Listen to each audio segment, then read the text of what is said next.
What is a SMART problem statement at McKinsey?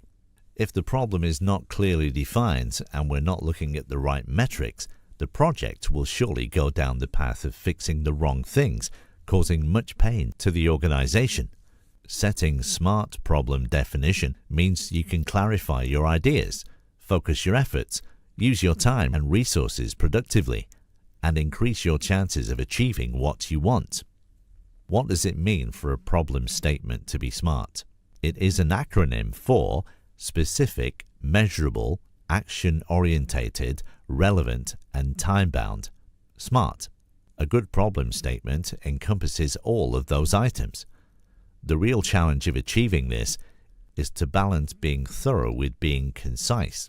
So, let's see an example which is not in a SMART format and how to turn it into a SMART one. The first example is ABC is suffering from poor profitability.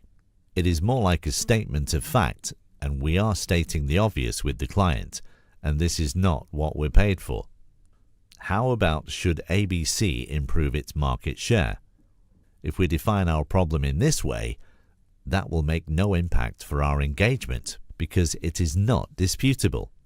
Can ABC be managed to increase profitability?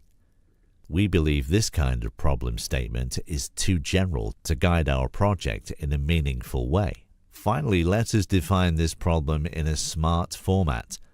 What opportunities exist for ABC to improve profitability by $5 million in 1 year through operations improvement? SMART format is always widely used in goal setting, same rules applied. So I'd recommend that you could make your New Year's resolution in a SMART format, because if you want long-term success, you should always be clear about what you want to accomplish. To help you succeed, use the SMART goal process.